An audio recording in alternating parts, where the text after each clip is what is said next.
Carla, are you gonna watch the event right now? Mad, they high. Thinking the badge is better than having some heart. Okay, look now, look how they running. They beating white people down just to show us what's coming. Or to show us we nothing. Or to show us we only welcome when singing or balling. You shut up and dribble. Word, high, rock, low. Hey everybody, I'm Carrie Champion. Welcome to We the People. So today we are having a very candid conversation with athletes and artists who want to make sure that you use your voice to vote. Voting is your voice. So we have so many different issues that have happened in this country. It's really truly unprecedented time. So I'm looking forward to these conversations. I think you'll be educated as well as entertained, but most importantly informed.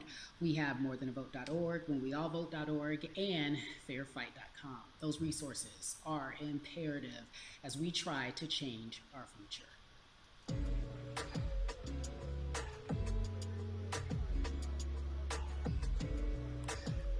Yeah, la la. There's no way that we can talk about hip hop or even the fact that we want to talk about activism, black voter suppression, without bringing in this guy straight from Port Arthur, Texas. We are talking about Bun B. He is an activist, a scholar, and an all-around gentleman. Thank you so much for spending some time with us. Bun, I don't want to start heavy, but I guess I have to because that's where we are in the world today. It's heavy as hell. And when you think about what needs to happen in this country in terms of change, what's the first thing that you think of? Equality. That's pretty much the first thing that comes to mind, right? Black people need to be seen as equals in this world. You know, we had to fight just to be recognized as a full citizen in this country and not three-fifths. The world is now seeing what we've known for so long in the culture and in the community. The one way that we can fight is obviously voting. Talk to me about what voting means to you. I hear people all the time talking about one vote doesn't matter and that voting doesn't make a difference. If that's true, why do they work so hard to suppress the black vote? Because they understand the power of the vote. And so it's time that black people collectively also understand the power of their vote. And not just on a national level, because a lot of times we only have this conversation every 4 years. People need to be very much involved in their local politics. They need to understand who their elected officials are, where they stand on issues that affect you, and you need to use your vote to either support the ones that care about you and your condition, or to elect people who do. A newer initiative that we're dealing with is educating felons, right? So in the state of Texas, if you're a felon, right, if you've been to jail or to prison, and but you're no longer on probation or parole, you have the right to register to vote. Another thing that was just brought to my attention, there's an initiative called Orange, which is happening not just in Houston, but all. If you're in jail currently during pretrial, but you have not been convicted, like you're still in jail waiting for your day in court, you are still eligible to vote. And you said something so key. They work so hard to hope that we stay uninformed, but more importantly, to suppress the black vote. If you could do one thing with this message that we're trying to send today about how important voting is, what type of images would you like our people to understand and see when they go to these polls and vote or when they cast their ballots? I think the images that we've all seen, you know what I'm saying, for decades in this country, if not centuries in this country, we've seen black people oppressed. We've seen black people attacked. So every time you look back and you see those old black and white images of people of color being attacked by dogs and people of color being sprayed with hoses, that's what they were fighting for. Back then, they were just fighting Yeah. for a chance to vote. People like Martin Luther King Jr., people like Malcolm X, these people died to help us um, be in a position to have the power that we have now, which is to be able to cast a vote and make a decision about the people that have controls over our lives. So, I mean, if you in your own community need a reason to vote, look at a person like George Floyd. If the people in your city are not open to police reform, are not open to having a conversation about defunding the police, are not open to issues concerning economic equality, judicial equality, and racial equality, right? If they're scared to say Black Lives Matter, you have the power to put people in those positions who do believe that Black Lives Matter, who do believe in racial equality, economic equality, judicial equality, That's right. right? That's Who right. see us as human beings. And if the people in your community don't feel that way, vote them out. It's that simple. It's just vote them out. We don't have enough time to sit around and hope that people change their minds. Yeah, Bumpy, you point out something so important. We have the power. And that is in our vote, and that is with our voice, and that's how we use our voice. I think of where we are right now. People say this is a particular moment, but it is a movement, not just a moment, it is a movement. Why, in your opinion, was it George Floyd's death? Why was that the chosen brutality for people to say, oh my God, Black people are still oppressed in this country, and it is not fair? I think it's twofold, Carrie. In so many different encounters between people of color and the police, there simply is no proof of what happened in the interaction. And so what happens is in a court of law, it tends to lean towards the policeman's point of view, right? In this case, we saw very clearly what happened. I think the other thing is due to the fact that everyone was at home, basically, during this time period in relation to the coronavirus, you couldn't avoid it, right? It was on every television station. It was on every social media platform. Everywhere you turn, you were constantly hit upside the head with this message. You see in the interaction that this man did nothing to deserve what happened. That's right. I think so well said, because if you think about it, in the grand scheme of things, it wasn't worth it, and he didn't have to lose his life. I think that you touched on something that a lot of people talk about, and that is now defunding the police. That has been such a huge conversation, but there's so many misconceptions around defunding and dismantling. If you will, educate the audience. All right, so most people, when they hear the term defund the police, they tend to think of, oh, they're going to take away our police department. Nothing could be further from the point. Defunding the police means that in certain communities, even Houston, take for example, we had over $1 billion allocated to our police force. Now, what is that money being used for? Some of that money tends to be allocated towards riot shields, right? Pepper spray, right? That kind of thing. That's only used against the people that fund this budget, right? So why would the people want to supply the police with the means to oppress them? If the police are concerned about the situations in certain communities with a higher crime rate, well, higher crime rates tend to happen in communities where there's not employment opportunities, right? There's not a lot of social services, and people are going to do what they need to do to take care of themselves and their families. When the community has more opportunities for employment, more opportunities for upward mobility, then they tend to be less of a strain on the government. They tend to have a lower crime rate. And because of that, we'll have less need for the police in those communities. You are passionate about so many different things in terms of making sure that we are holding our leaders accountable. Talk to me about some of the other projects that you're working on. Well, right now, obviously, being a part of More Than a Vote is essential. We're dealing with primaries in this country right now. And we just want to educate people. We want to inform people because people are tired, they're angry, they're concerned, and they want information and they want action. And so we want to make sure that we give them the right information and lead them in the right direction. And we thank the people that do not look like us for standing with us right now, because it's very important that people who aren't Black be involved. Because if Black people could have gotten rid of racism, we would have done it hundreds of years ago. And so I'm trying to use my voice and my platform just to let people know that if they feel like I do, there's a number of places they can go to enact change in their community. People need to know about how their city council runs. They need to know that they have the ability to speak when city council meets, to let them know that that's not the way that they feel their city needs to be run. Those are not the places that they feel the money of their community needs to be allocated.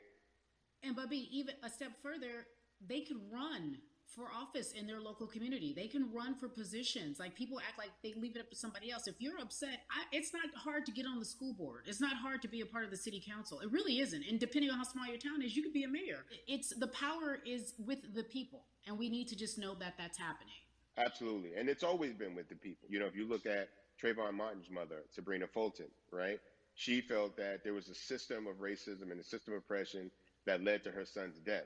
And so what did she do? She ran for city council, and she was elected to city council. Our own former president, 44, Barack Obama, right, started in the community as an activist, ran for an elected position, became senator, ran for another elected position, and became president of the United States. So don't think that you can't make a difference. You know what I'm saying? You don't need a lot of money. You don't need a lot of power. Your voice is enough to make a difference. Amen. I feel like I need to go out and run for something. You gave me a rousing speech there, sir. I'd be remiss if I didn't ask you this. When I talk to my brothers, I have to ask you, as a Black man, how are you doing? Are you okay? I'm good. I'm good. I have a very strong relationship with God, so prayer definitely works for me. I have children and grandchildren who are watching me, who are encouraged by what I do, and they're proud of me right now, you know, and that's really what matters, you know. The change starts at home. So as long as you have a support system that believes in what you're doing and supports you in what you're doing, you have everything you need to go out there and fight the good fight. And for those that don't, there's a community of people here to help you. So you can go to places like morethanavote.org. There are many different places that will encourage you, inform you, and they will put you with groups of people that feel like you, that are ready to take action. So no one has to go about this alone if they want to do it. Yeah, yeah, we're stronger together. People have been saying it, but that has much more meaning now that we are in our movement, not just this moment. Bumby, it has been an education, always a pleasure. Thank you so much. I appreciate you. Keep fighting the good fight. Keep up the good fight.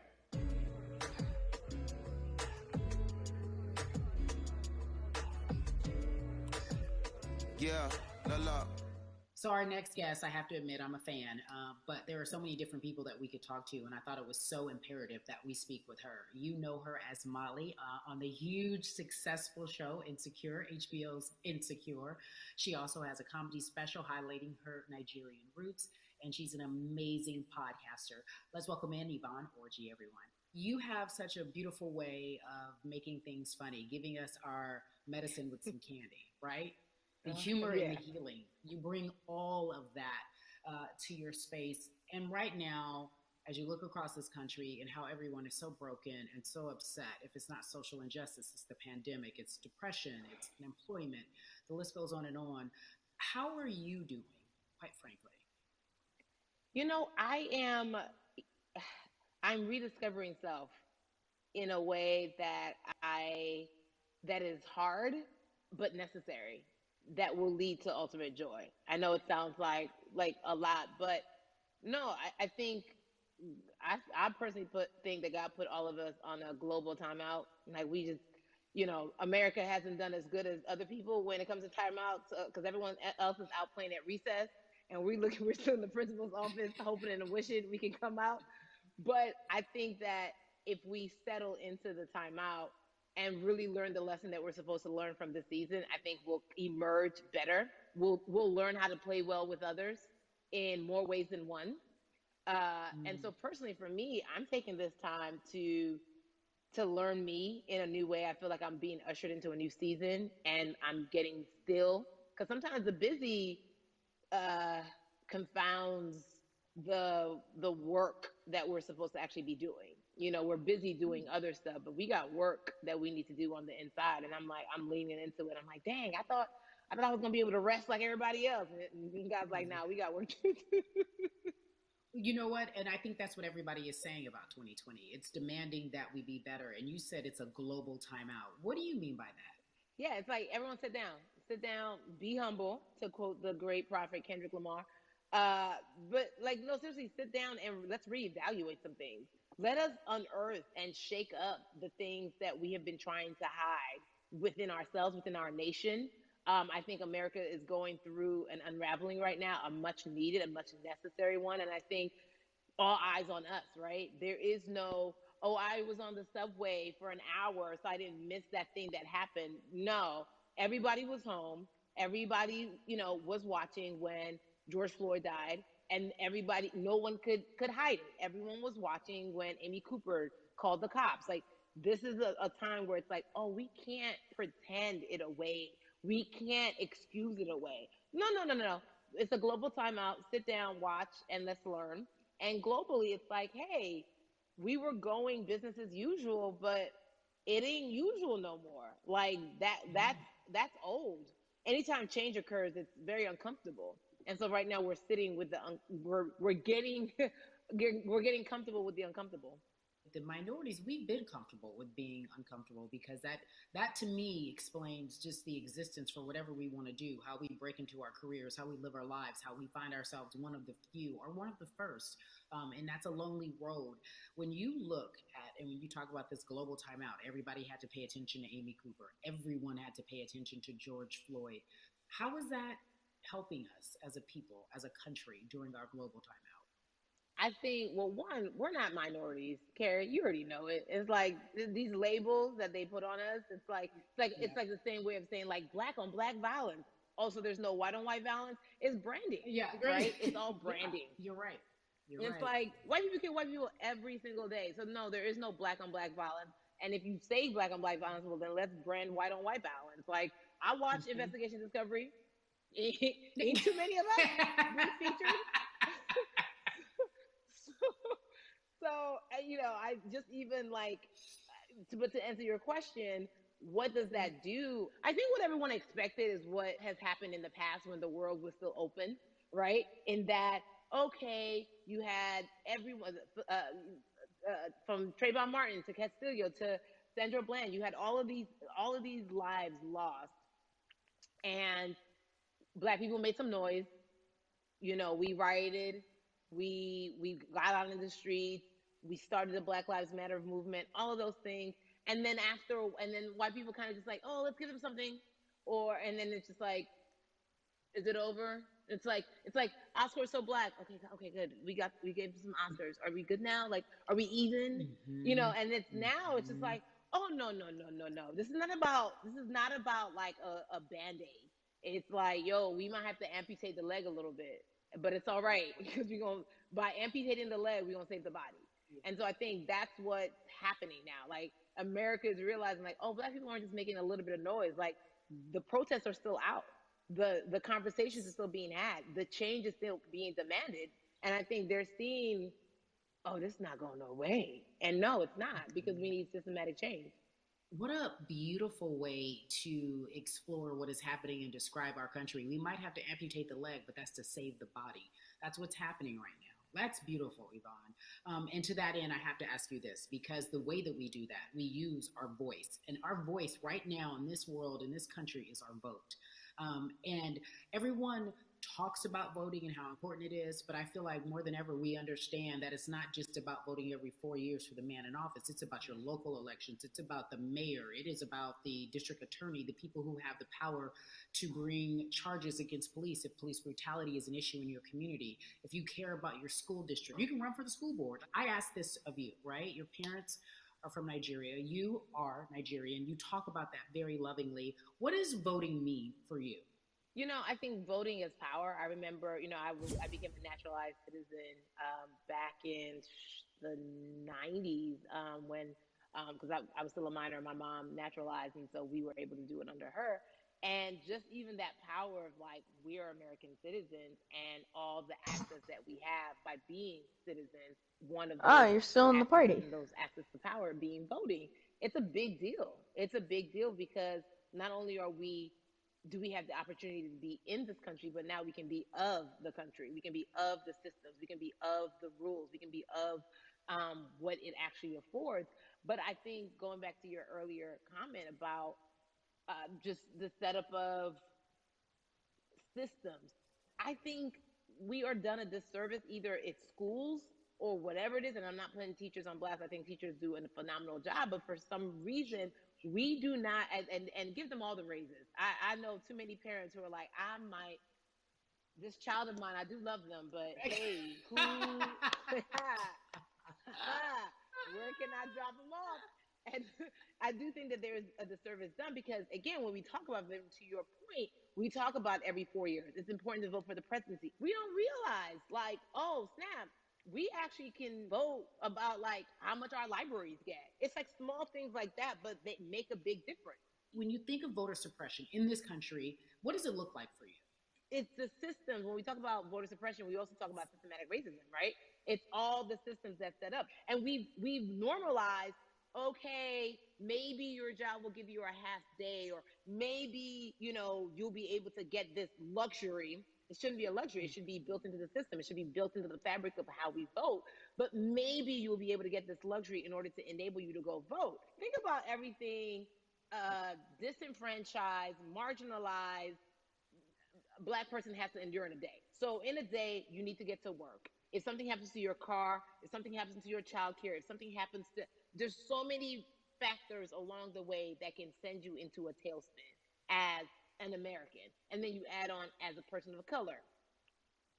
If you're just trying to get to vote and you already have to go through all of these hurdles and hoops in your everyday life, imagine the one day when your voice really is supposed to matter the most in this country.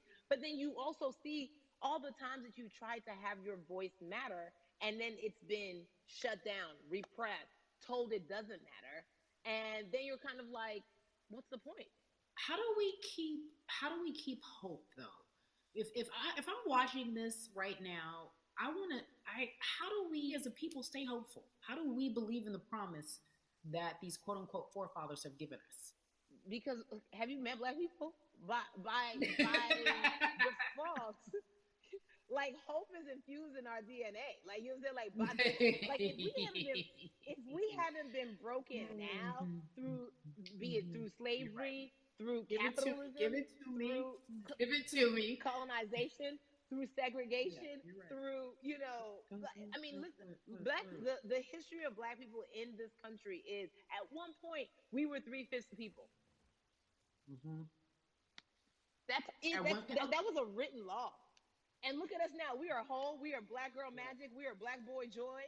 We are, you know what I'm saying? mm-hmm. What I think about in terms of giving us hope, right? We're making a lot of people nervous right now, Carrie.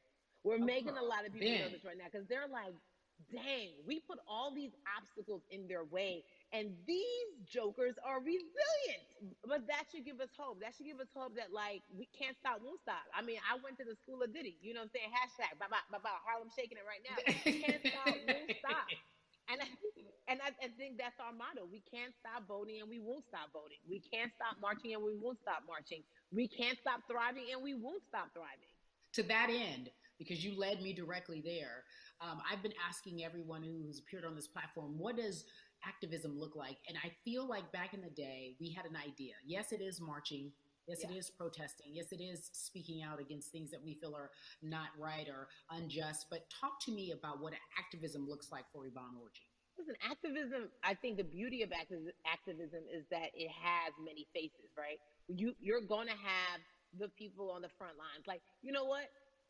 Martin Luther King marched, but there were a lot of women who were in the homes like, hey, BT Dubs, when they come back, this is how we support all the people who are marching on the front lines. And we're going to be here doing what we know to do best here. And you know what? Somebody needs to bail them out of jail so now we need to be in the community, getting money or whatever it is. So it's like everybody has a position to play. And so play your position like a shortstop, bruh. So whoever you are and whatever you do, play your position.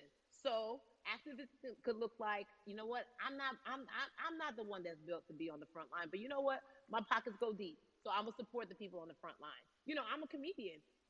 Black joy is a form of activism.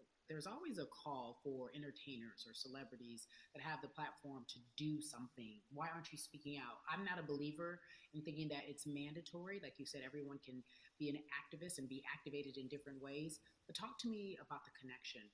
Talk to me about the marginalization in your world and how you feel like it even inspires you to say more and use your platform to do more. Beneath the surface of what we do, like Niecy Nash says, it's the the who, right? The who is the person who's going to be like, hey, let me call this out. Either blind racism in terms of overt racism, in terms of ways that we can be better, in terms of ways that we can actually be more uplifting to the community that you may not even realize that you're serving. Before I let you go, talk to me about the urgency, in your opinion, for people to vote, our people to get out and vote this coming election. Yeah, I mean, guys, guys, guys, if you think you're tired now, I'm telling you right now, we cannot take this sitting down. We can't take this jokingly. I understand that it may be hard to figure out who to vote for, but at the end of the day, we got to vote for our families. We got to vote for our legacies. We got to vote for continued progress. We have to vote for upward mobility. We have to vote for equality in a way that is long lasting. And if we succeeded before, we can do it again. You talk about the hope. This is the time. This is not the time to give up. This is not the time to pretend a way that we haven't made progress. We have. There's still much more to be done. And you know what? We might have to get to a point where we pass the baton to our children and our children's children, but we still have work to do now for that generation.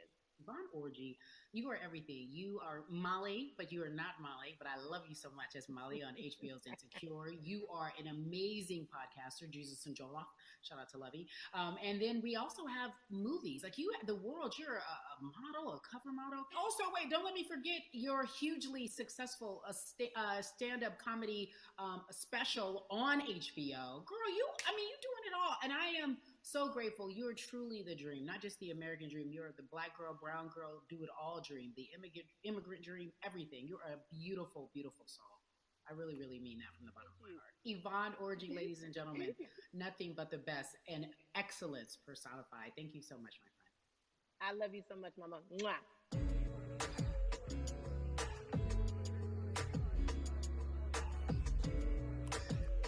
Yeah, la. So, Atlanta has been one of the hotbeds in terms of political unrest and social injustice. We've seen so much happen in that city, and we've also seen so much come from that city, including one of our very own founding fathers of the civil rights movement, and that's Martin Luther King Jr. But right now, we want to welcome in someone who has used his platform to talk about voting, to talk about racial injustice, and how he's trying to help. Atlanta's very own Russ joins us now on We the People. Russ, I'm not going to fan out and tell you what some of my favorite songs were that I listened to repeat on yours. We're going to get to the topic at hand. So amazing. We got to talk about recently you did an interview where you shared your outlook on culture and music. And you also were very candid about the fact that you have a privilege and that it's necessary for you to give back. Tell everybody about what that means. As like, it's very obvious I'm white and I'm in Black culture and I'm benefiting financially off of it. So I feel like if you're a white person financially benefiting off of Black culture, you have to put finances back into Black culture.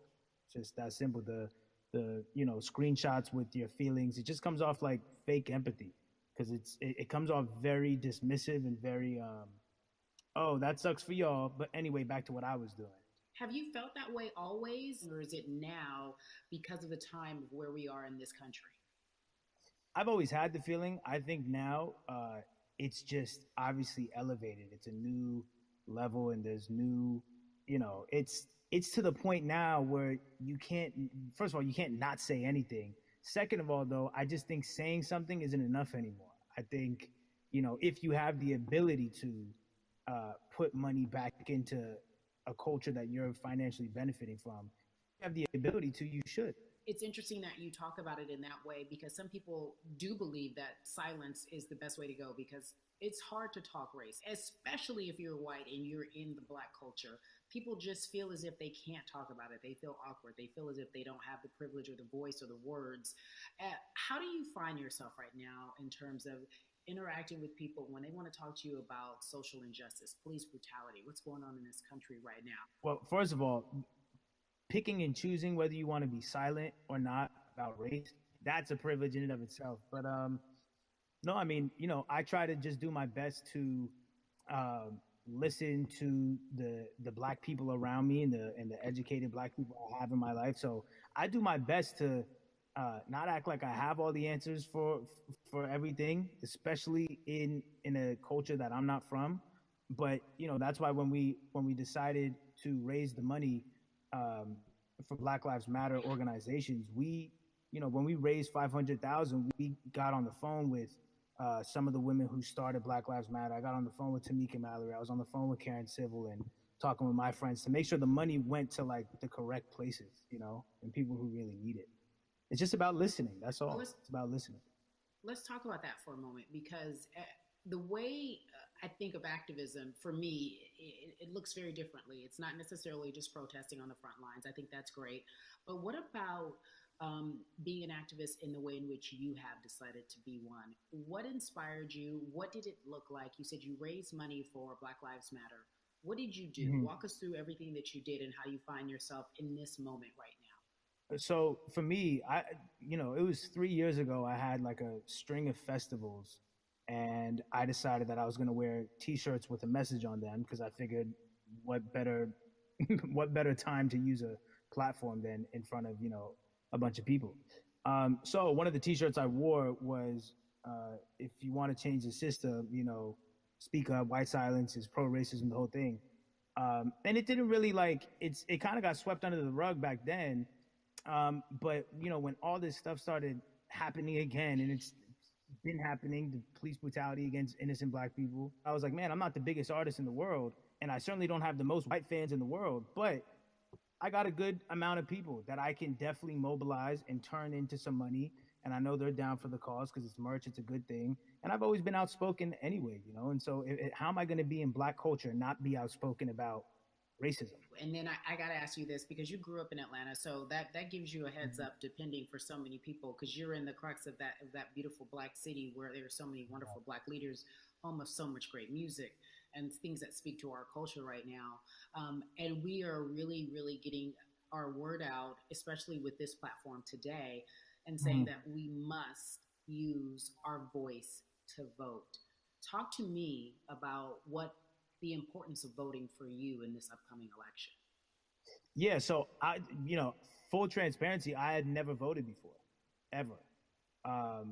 And because, I was one of those people who was like, my vote doesn't matter. And, I don't know, maybe it's because I was younger, maybe it's because I really thought that, or I don't know, but I just think that it's got to, now this is a bit of a privilege to say it's got to a breaking point for me, because obviously it's been past the breaking point for black people. But I think that as a whole, the young people need to get out and vote, because we're the ones that never show up. You know what I mean? We never show up to vote, but we're the future. So it's like, look, we got to go out there and vote, and then whatever happens, but at least we did our part. You got to do your part. You're very candid in saying that you just decided to vote. And I think there's a beautiful irony in the fact that you have your fans saying, because of you, I'm voting. Right. And there's something beautiful about that. But I want to know why now for you. Why in this moment is it important for you to vote? And what hit your spirit to say, yes, this is the time to do it? Honestly, because I think that George Floyd really woke up a lot of people who, including myself, who I was vocal and outspoken about racism. I put it in my lyrics. I put it on T-shirts. I would talk about it in interviews. Like, I was vocal about it. But that video in that moment, I think me, along with a lot of other people, just kind of was like, all right, like, words are simply not enough anymore. We got to do something, whether it's raising money, whether it's voting, or all the above. Like, we got to do something, and I'm ashamed that it took that for me to be like, I need to raise money and I need to vote. It's a shame. And I don't know, I guess it snapped a bunch of people out of it, and even if you were vocal and whatnot, it's time to actually put your money where your mouth is. It's time to go vote. It's time to just stop talking about it and be about it, and it's been time for that. But like I said, I'm ashamed that it took me this long to actually really, really be about it. But I'm here now. So Russ, we all know that this is going to be your first time voting. Tell me what that experience is going to be like for you in terms of what you're excited about. I think what it's going to do for me. It's going to let me know that I'm contributing to something bigger than myself, and I'm actually putting my money where my mouth is, and I'm being about it. Because for so long, and I know I'm not alone with this, but standing on the outside and just screaming about this and that and this should change, and it's like, all right, but did you vote?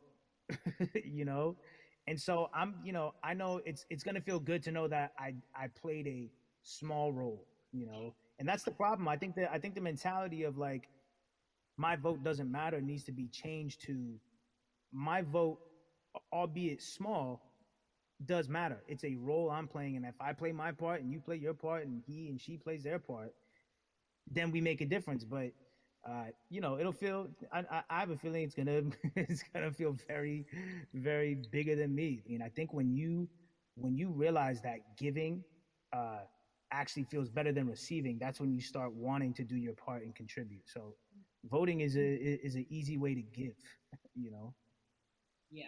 To whom much is given, much is required, and you have been given a huge platform, and we are so grateful for you, Russ. Philanthropist, artist, community activist, first-time voter. We appreciate you for doing this, okay? Thank you. I appreciate y'all.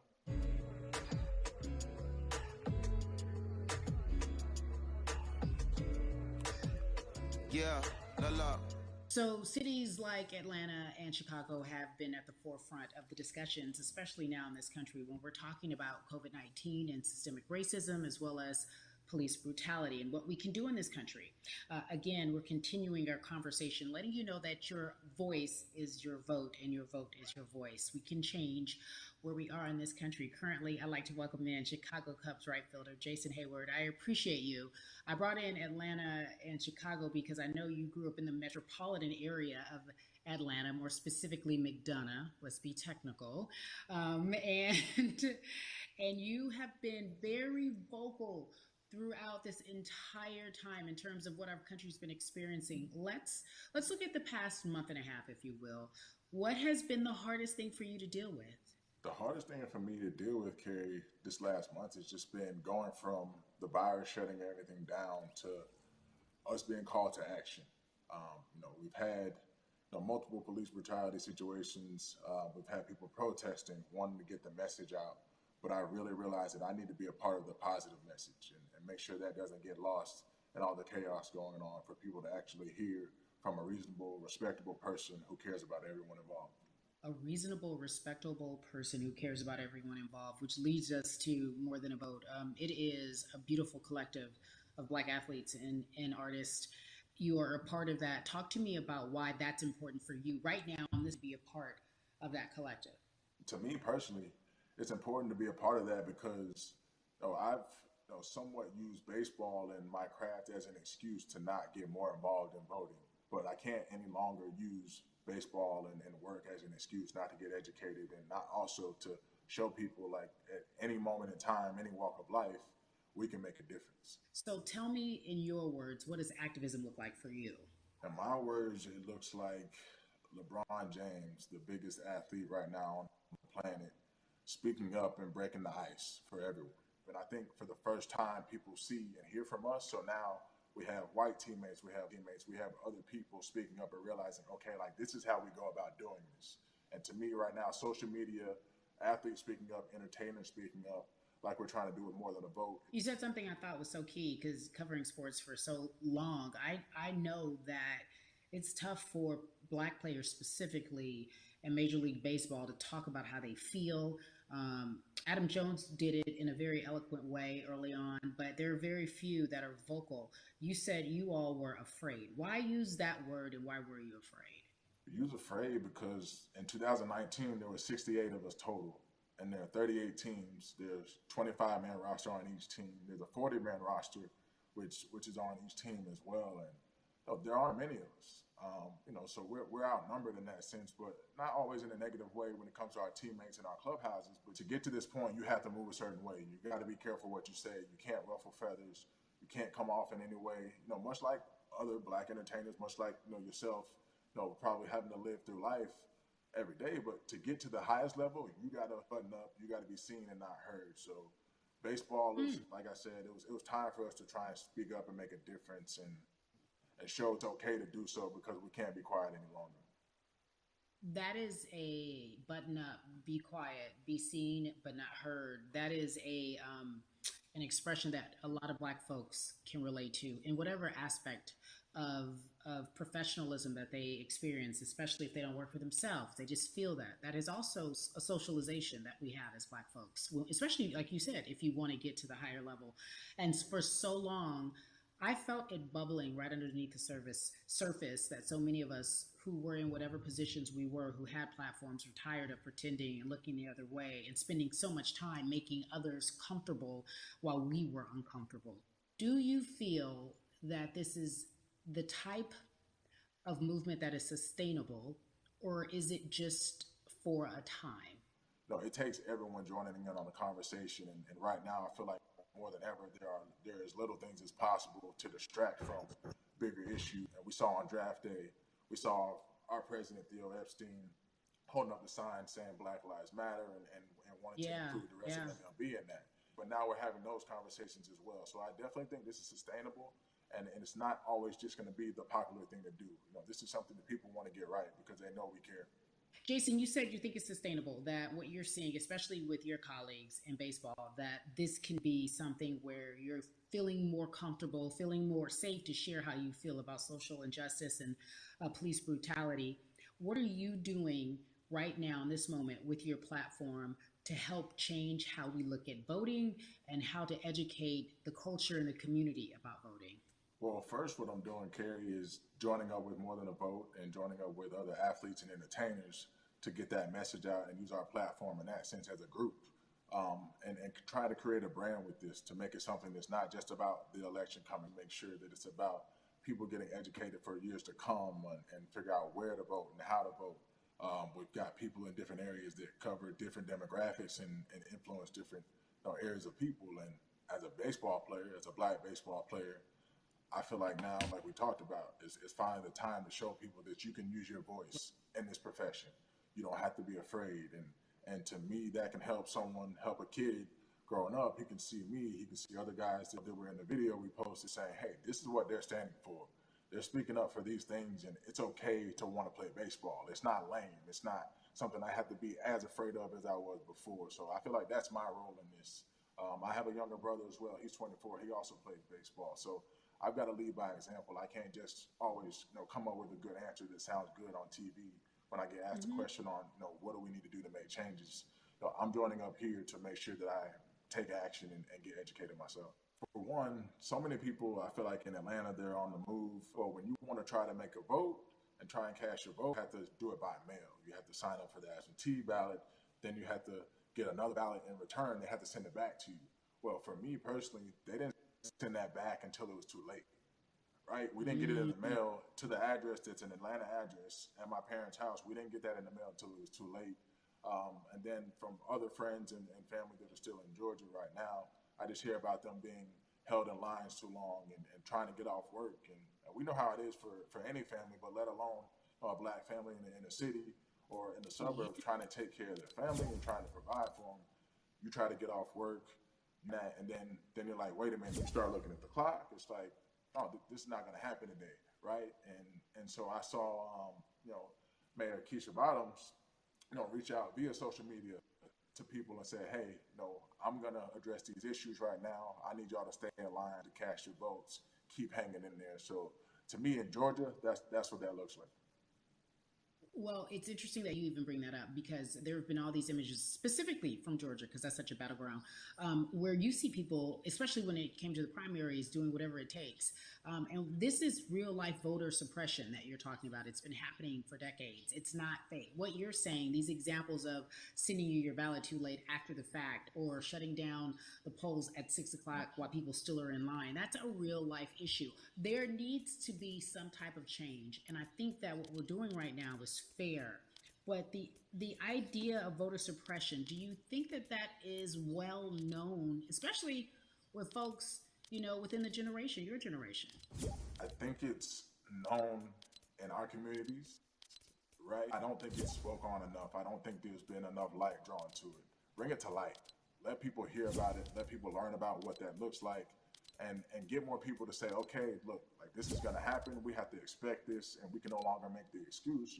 We can't say they didn't warn us. Jason, everybody knows, or it feels as if everyone knows that the time is now. America's paying attention to us. We have their eyes, we have their ears. If you look toward the future, what are you most excited about in terms of seeing a change?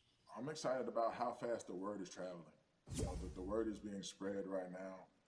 The biggest athletes, the biggest icons, biggest entertainers are doing their part, but I'm also seeing people out there on the streets doing their part. When so many things got lost, could have very easily got in the commotion when it came to protests, and you saw rioting, you saw looting. People still stood their ground, and people still went out there and said, look, we're doing this for the right reasons. We're going to come together. We're going to use drones. We're going to use social medias. I feel like this is a new wave of getting things done the right way and just spreading the message. You're right about that. And you're right. People are spreading the word unapologetically. We out here. We doubling down. Thank you so much. I appreciate you. Right.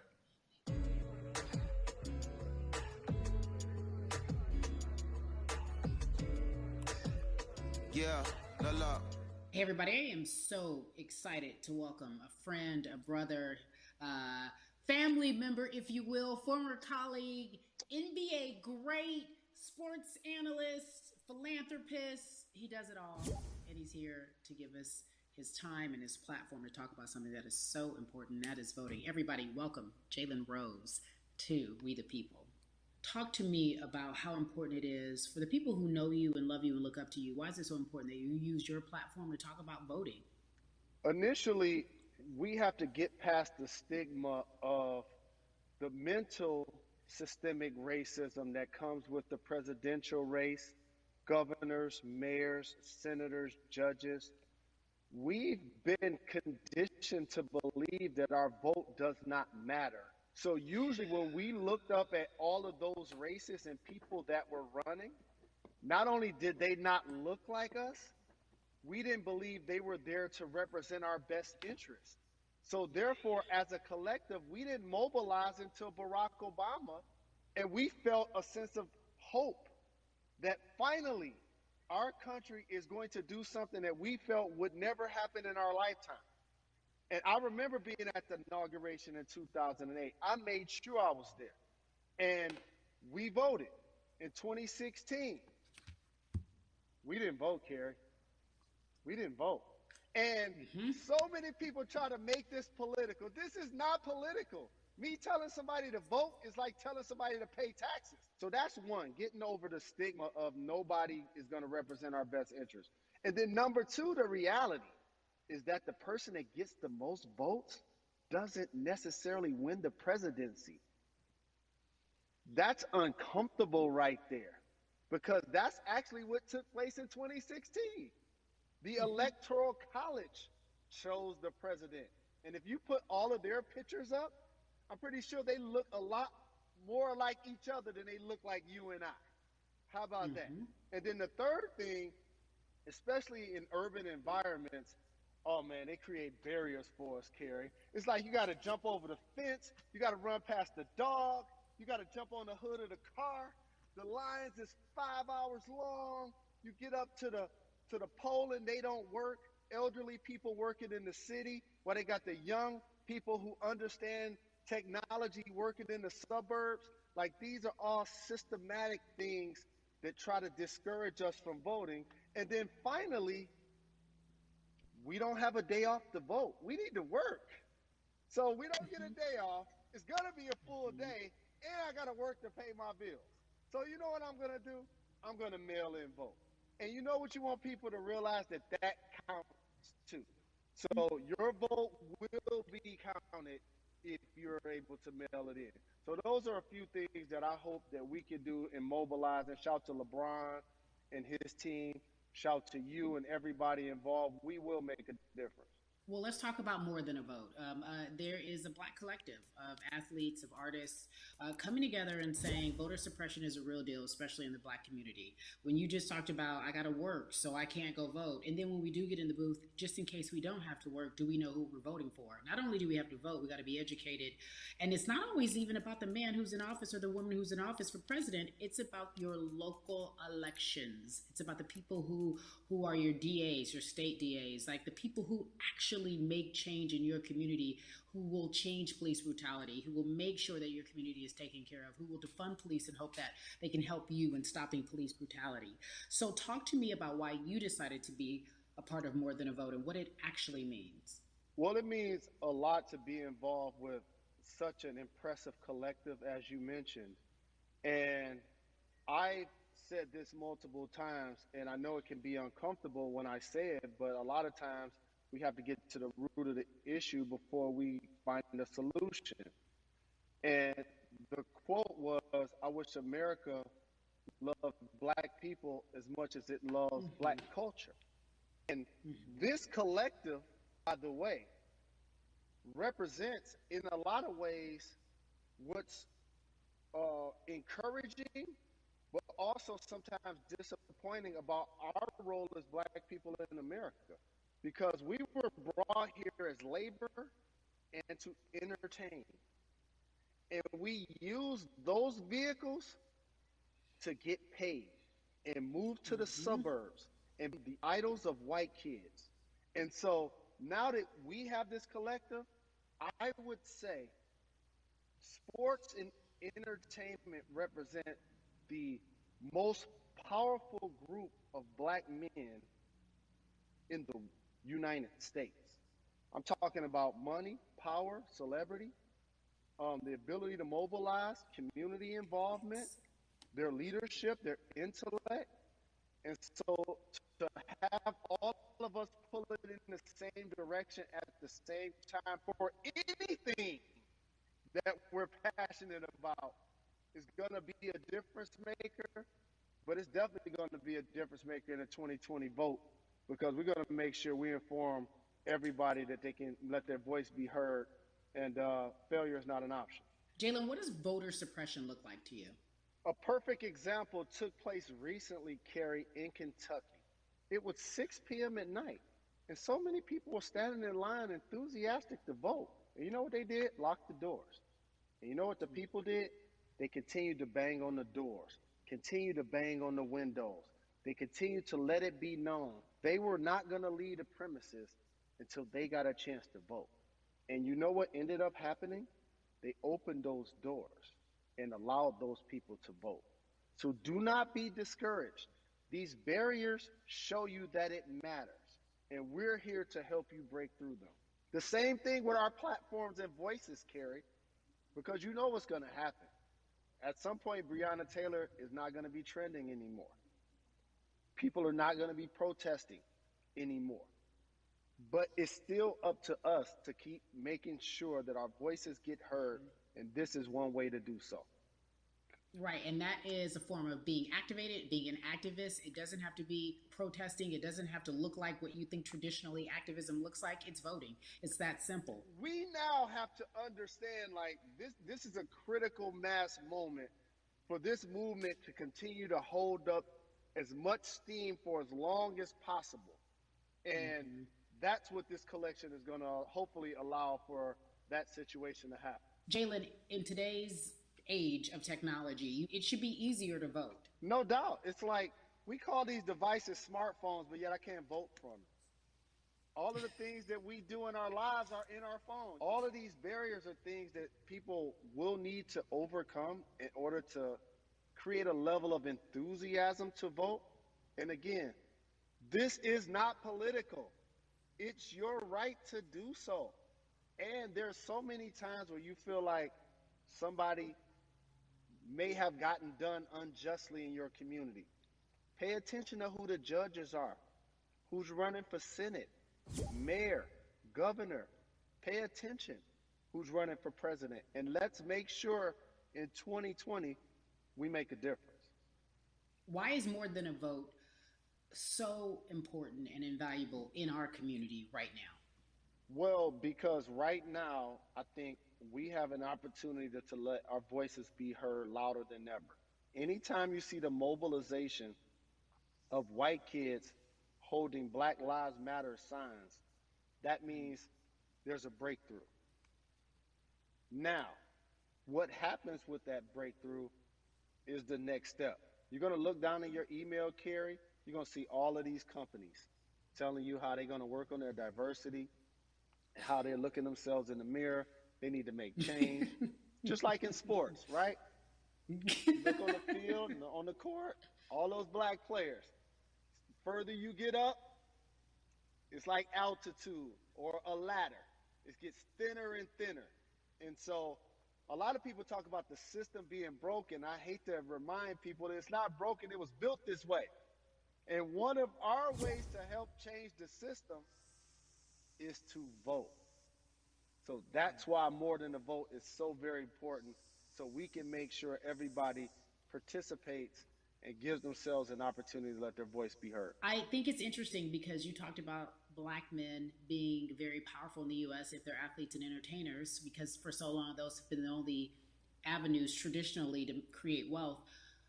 The NBA season comes back. What are your feelings on the season coming back? In the midst of everything that is happening? I think you'll see players challenging the establishment more.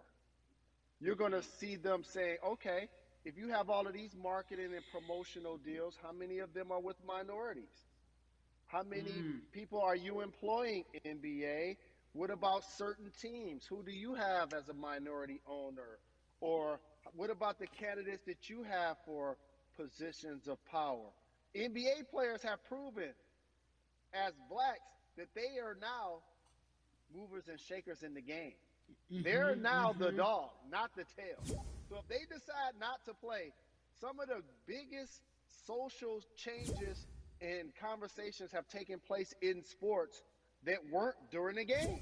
Colin Kaepernick was before the game. The Ali Summit was a press conference.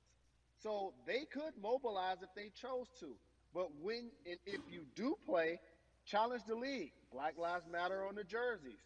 Continue to make sure that every time people are watching the game, they're also seeing the movement happen. Jalen, I appreciate you because you are always entertaining and informative at once. I really, truly am looking forward to the NBA season. Thank you for working with More Than a Vote because your voice, your platform, all of it is needed, my friend. Be safe, okay? Yes, ma'am. I love and appreciate you. One call away, always. Thank you. Love you, brother. Love you too. Every conversation that we had today, I hope was helpful for you. I am so grateful to everyone who came on with me to talk about what's going on in our culture and how we need to change. Huge shout out to Jalen Rose, Bun B, Jason Hayward, Yvonne Orgy, and Russ. Their words were inspiring, but also important and invaluable. I hope your phone is full with all the information that we've been able to place in front of you. Again, you need to check out these resources because they are so important because we want you to vote. That is your voice. It is important. We, the people, want you to vote. So go to morethanavote.org, fairfight.com, and when we all vote.org.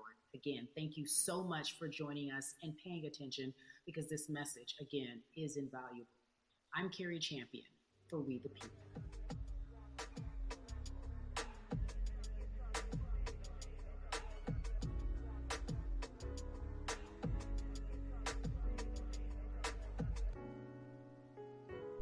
Okay, that was very lovely.